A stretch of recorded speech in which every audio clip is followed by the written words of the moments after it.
Hey everyone, welcome back to my channel Physics with Varnika and welcome to the lecture number 8 of Laws of Motion series. तो आज हमारा topic है applications of conservation of linear momentum.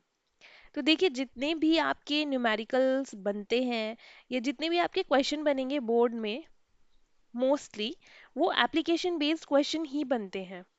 तो उसी चीज को ध्यान में रखते हुए ये वीडियो हमें देखनी है। ओके ये इम्पॉर्टेंट टॉपिक है राइट। तो देखिए law of conservation of linear momentum हम पिछली वीडियोस में कर चुके हैं। अकॉर्डिंग टू दिस अगर कोई सिस्टम है और उस सिस्टम पे कोई एक्सटर्नल फोर्स नहीं लग रही है तो उस सिस्टम का टोटल लीनियर मोमेंटम कंजर्व रहेगा राइट। तो हम कह सकते हैं कि एफ नेट और we can say F external, कोई एक्सटर्नल फोर्स नहीं है और जो नेट फोर्स है वो जीरो है। ठीक है, अगर कोई नेट फोर्स या एक्सटर्नल फोर्स जीरो है तो according to Newton second law of motion F net is equal to क्या होता है, change in momentum with respect to time right. अगर यही चीज हमारी जीरो है तो हम कह सकते हैं कि मोमेंटम में अब कोई चेंज नहीं आएगा, यानी कि डेल्टा पी की वैल्यू क्या होगी, जीरो होगी, यानी कि मोमेंटम चेंज नहीं होगा। और अगर मोमेंटम चेंज नहीं होगा तो हम क्या कहेंगे कि मोमेंटम जो है वो क्या होगा, कंजर्व रहेगा। मोमेंटम क्या रहेगा, कंजर्व रहेगा। यानी कि मोमेंटम अगर चेंज नहीं होगा तो इनिशियल मोमेंटम किसके इक्वल होगा, फाइनल मोमेंटम के इक्वल होगा। और बस यही चीज हमें यूज करनी है जितने भी हम न्यूमेरिकल्स करेंगे, जितने भी हम एप्लीकेशंस अभी देखेंगे। क्या चीज यूज करनी है कि according to definition, according to law, आपकी अगर एक्सटर्नल फोर्स जीरो है, आपकी नेट फोर्स जीरो है, तो according to second law of motion, second law क्या बोलता है कि एफ नेट जो टोटल नेट फोर्स होगी is equal to change in momentum with respect to time. ठीक है, और यहाँ से हमारे पास डेल्टा पी की वैल्यू भी क्या आ गई, जीरो आ गई, यानी कि पी क्या रहेगा, कांस्टेंट रहेगा, चेंज नहीं होगा, कंजर्व रहेगा, जितना पहले था उतना ही बाद में रहेगा। यानी कि P initial is equal to P final. Momentum conserve रहेगा, मोमेंटम चेंज नहीं होगा, टोटल मोमेंटम सेम रहेगा, कांस्टेंट रहेगा राइट। तो चलिए इसी के साथ देखते हैं अपनी फर्स्ट एप्लीकेशन। तो हमारी फर्स्ट एप्लीकेशन है रिकॉइल ऑफ गन। देखिए ये जो law of conservation of linear momentum है ये हमें थर्ड लॉ से मिलता है। तो मोस्ट ऑफ द एप्लीकेशंस भी क्या है, वही है थर्ड लॉ वाली। पर वहां पे उन एप्लीकेशंस को हम इस तरीके से पढ़ रहे थे कि एक्शन हुआ, अब इक्वल एंड अपोजिट रिएक्शन होगा राइट। यहाँ पे हम पढ़ेंगे उस चीज को कि देखो बिफोर एंड आफ्टर जो मोमेंटम है वो क्या है, सेम है, वो क्या है, कंजर्व है राइट।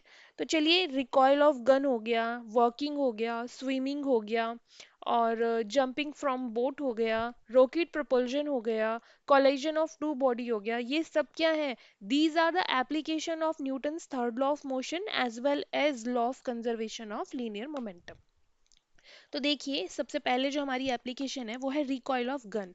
रिकॉइल मतलब, अब क्या होता है जब भी हम गन फायर करते हैं, बुलेट फायर करते हैं गन से, तो क्या होता है, जो बुलेट है उसको एक स्पीड मिलती है आगे की डायरेक्शन में, फॉरवर्ड डायरेक्शन में एक हाई स्पीड से वो मूव करती है। ठीक है, यानी कि उसको क्या मिल रहा है, एक मोमेंटम मिल रहा है आगे की डायरेक्शन में। तो जब भी उसको आगे की डायरेक्शन में एक मोमेंटम मिलता है तो क्या होता है, गन को भी पीछे की डायरेक्शन में, ऑपोजिट डायरेक्शन में क्या मिलता है, सेम उतनी ही अमाउंट का मोमेंटम मिलता है, उतनी ही वेलोसिटी से वो भी पीछे की तरफ क्या होती है, मूव होती है। और उसी को हम क्या कहते हैं, रिकॉइल ऑफ गन।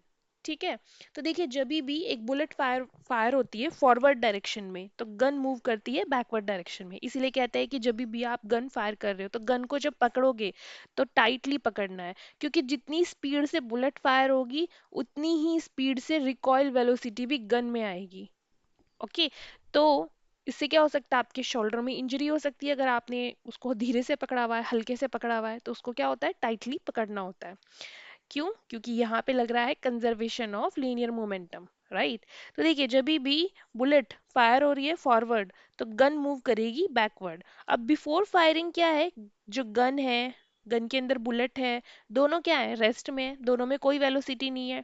तो बिफोर फायरिंग दोनों का जो मोमेंटम है वो क्या होगा, जीरो होगा, क्योंकि मोमेंटम क्या है, P is the product of mass and velocity. अब वेलोसिटी तो है नहीं, जो हमारा बॉडी है वो क्या है, रेस्ट में है। तो यहाँ पे क्या होगा, बिफोर फायरिंग टोटल मोमेंटम क्या होगा, जीरो होगा। अब आफ्टर फायरिंग क्या हो रहा है, बुलेट को एक मोमेंटम मिल रहा है फॉरवर्ड डायरेक्शन में, और सेम इक्वल मोमेंटम जो है वो गन को मिल रहा है लेकिन बैकवर्ड डायरेक्शन में, ऑपोजिट डायरेक्शन में। तो इस केस में हमने क्या देखा कि momentum of gun is equal to the momentum of bullet. तो जब भी कहीं पे भी एक कीवर्ड आपको पकड़ना है कि रिकॉइल ऑफ गन आ रहा है, तो यानी कि जब भी आप वो न्यूमेरिकल करोगे तो आपको क्या ध्यान रखना है कि हो सकता है ये कंजर्वेशन ऑफ लीनियर मोमेंटम का क्वेश्चन है, हो सकता है क्या, यही है, ठीक है। तो जब भी सच क्वेश्चन आता है, क्योंकि पिछले पिछले वीडियो में हमने जो न्यूमेरिकल्स किए थे हमने उसमें रिकॉइल ऑफ गन का भी क्वेश्चन किया था। तो अगर किसी को पता है कि हाँ क्या एप्लीकेशन है कंजर्वेशन ऑफ लीनियर मोमेंटम की, तो वो झट से उस क्वेश्चन को सॉल्व कर सकता है, राइट। तो आपको क्या है, कीवर्ड पकड़ना है इन एप्लीकेशन से कि रिकॉइल ऑफ गन है, न्यूमेरिकल्स में रिकॉइल ऑफ गन आ रहा है, तो आपका दिमाग किधर चलना चाहिए कि ये क्वेश्चन है law of conservation of linear momentum का। तो हमें यहाँ पे क्या लगाना है, P I is equal to P F, initial momentum is equal to final momentum, और आपका क्वेश्चन चुटकियों में सॉल्व हो जाएगा। तो चलिए नेक्स्ट एप्लीकेशन की तरफ मूव करते हैं। तो नेक्स्ट एप्लीकेशन है रॉकेट प्रपल्जन। अब देखिए रॉकेट प्रपल्जन में क्या होता है, तो रॉकेट के अंदर बहुत सारी गैसेस फिल्ड होती हैं, वो हॉट गैसेस होती हैं। अब क्या होता है, उन हॉट गैसेस को नीचे की तरफ थ्रो किया जाता है विद वेरी हाई स्पीड। ध्यान रखना है, हाई स्पीड से थ्रो किया जाता है नीचे की तरफ। अब यहाँ वही एक्शन रिएक्शन हम पढ़ चुके हैं, न्यूटन थर्ड लॉ, ठीक है। जैसे ही ये वर्टिकली बैकवर्ड, वो vertically downward, sorry, vertically downward direction में नीचे की तरफ गैसेस जो हैं वो थ्रो की जाएंगी, तो क्या होगा, ये एक एक्शन हुआ। अब यहीं से क्या मिलेगा, एक रिएक्शन मिलेगा जो कि इक्वल एंड अपोजिट होगा। एक फोर्स जो है, सेम मोमेंटम क्या होगा, रॉकेट की तरफ भी लगेगा, सेम फोर्स से मोमेंटम भी क्या, सेम फोर्स से रॉकेट भी क्या होगा, रॉकेट के ऊपर भी अपवर्ड डायरेक्शन में एक फोर्स लगेगी, जिसकी वजह से क्या होगा, रॉकेट ऊपर की तरफ एक्सेलरेट होना शुरू हो जाएगा, और उसकी वेलोसिटी ऊपर की तरफ क्या होगी, बढ़ती जाएगी। जिसे हम क्या कहते हैं, जिसे हम कहते हैं थर्स्ट, जो कि परपेंडिकुलर डायरेक्शन में, वर्टिकली, ठीक है, परपेंडिकुलर डायरेक्शन में नॉर्मल होगी। ये जो नीचे की तरफ से रिएक्शन आएगा वो क्या होगा, नॉर्मल होगा, नॉर्मल टू द सरफेस होगा, ठीक है। तो यहाँ पे क्या हो रहा है, एग्जॉस्ट जो गैसेस हैं वो नीचे की तरफ मूव करेंगी और रॉकेट को इक्वल मोमेंटम मिलेगा अपवर्ड डायरेक्शन में। तो इस केस में भी क्या होता है, आपका जो टोटल मोमेंटम होता है वो क्या होगा, सेम रहेगा, कंजर्व रहेगा। तो रॉकेट हमेशा किस पे वर्क करता है, rocket work on the principle of conservation of linear momentum, right. तो चलिए नेक्स्ट एप्लीकेशन पे चलते हैं। नेक्स्ट एप्लीकेशन है एक्सप्लोजन ऑफ बॉम्ब। अब देखिए एक्सप्लोजन ऑफ बॉम्ब में क्या हुआ है, करना आपको यही है, अगर इससे रिलेटेड क्वेश्चंस आते हैं तो आपको क्या करना है, आपको simple P I is equal to P F कर देना है कि इनिशियल मोमेंटम ये था, फाइनल मोमेंटम ये है, दोनों को आप इक्वल रख दीजिए, क्योंकि ये क्वेश्चन किसका है, ये क्वेश्चन है law of conservation of linear momentum का।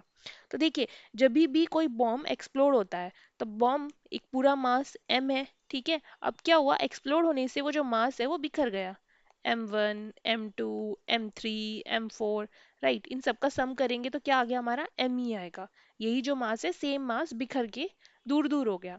इन दोनों ने, मतलब इन दोनों ने नहीं, इन सब ने एक दूसरे के ऊपर क्या किया, एक फोर्स लगाई, मोमेंटम ट्रांसफर हुआ, राइट। ऐसा ही तो होगा जब ये एक्सप्लोड होगा, तो ये वाला मास इस वाले मास को, ये कोलिजन का तो केस हुआ, दोनों ने एक दूसरे का मोमेंटम ट्रांसफर किया और एक दूसरे को अपोजिट डायरेक्शन में फोर्स लगाई।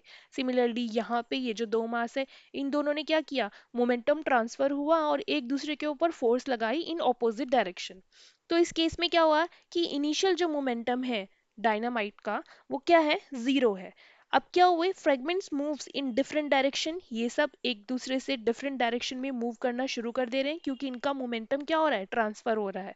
लेकिन हम क्या देखते हैं कि बिफोर एक्सप्लोजन और आफ्टर एक्सप्लोजन जो मोमेंटम है वो क्या रहेगा, कंजर्व रहेगा।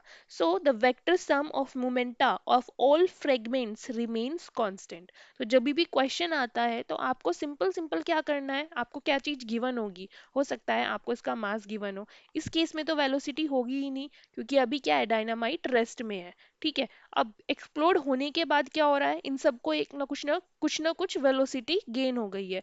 क्यों, क्योंकि एक दूसरे पे क्या कर रहे हैं, वो मोमेंटम ट्रांसफर कर रहे हैं। तो इस केस में भी क्या होगा, जब हम इसका वेक्टर सम निकालते हैं तो देखते हैं कि दोनों का जो मोमेंटम है यानी कि P I is equals to P F क्या आता है, इक्वल आता है, और यही चीज हमें यहाँ पे लगानी है।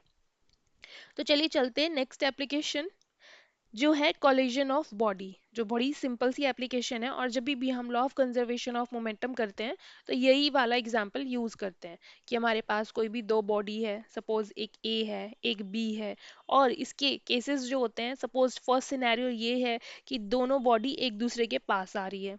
हो सकता है कि दोनों बॉडी एक दूसरे से, सॉरी, दोनों बॉडी क्या हो रही, एक डायरेक्शन में जा रही हो सकता है कि इस वाली का मास ज्यादा हो, इस वाली का मास कम हो। तो जब दोनों एक दूसरे के पास जाएंगी तो दोनों क्या करेंगी, मोमेंटम, ये वाली जो बॉडी है ये इस पे क्या करेगी, मोमेंटम को ट्रांसफर करेगी और दोनों सेम डायरेक्शन में मूव करना स्टार्ट कर देंगे। तो दीज ये क्या होता है, ये कोलाइजन के कुछ केसेस होते हैं। तो अभी हम देख रहे हैं कि एक केस है हमारे पास जिसमें बॉडी ए और बॉडी बी है, और इसका मास है एम ए, इसका मास है एम बी, और दोनों एक दूसरे की तरफ आ रही हैं। जब दोनों एक दूसरे की तरफ आ रही है with the initial speed U A and U B, तो क्या होगा, ये दोनों एक दूसरे को मोमेंटम ट्रांसफर करेंगी।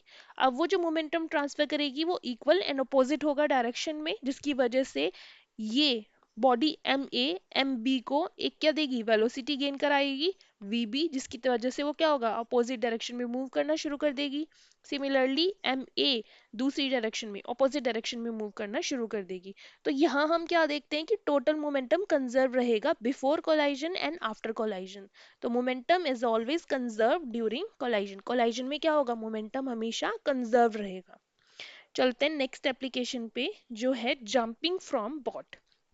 अब देखिए जब भी कोई बोट से जंप कर रहा होता है, सपोज यहाँ पे जंप कर रहा है, तो क्या होगा, हाँ, एक लेग तो है पीछे की तरफ, एक लेग है आगे की तरफ, जिस तरीके से हम वॉक करते हैं, राइट। तो ये क्या होगा कि आगे की तरफ बढ़ने के लिए क्या करेगा, पीछे की तरफ फोर्स लगाएगा, ठीक है, ये अपने अगले वाले पैर से नीचे की तरफ फोर्स लगाएगा बोट पे, और बोट क्या करेगी, बोट क्या होता है, इस तरीके से उठ जाती है, ठीक है। तो जैसे ही इसने फोर्स लगाया इस डायरेक्शन में, अपने फर्स्ट वाले लेग से नीचे की तरफ फोर्स लगाया, तो बोट क्या कर रही है, बोट भी इधर की तरफ से एक रिएक्शन फोर्स देगी, जिसकी वजह से क्या होगा कि ये आगे की तरफ जंप कर सकता है।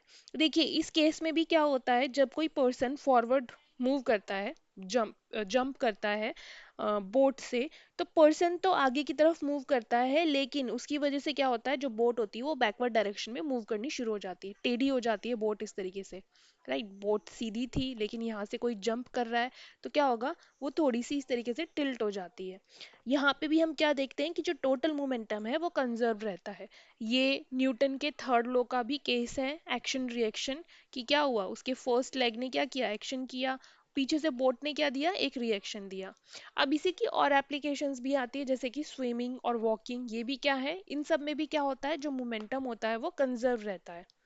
तो ये कुछ एप्लीकेशंस थी, जिससे रिलेटेड बहुत सारे न्यूमेरिकल्स भी आते हैं, क्वेश्चंस भी आ जाते हैं, और वन लाइन एमसीक्यूज भी आपके बन जाते हैं।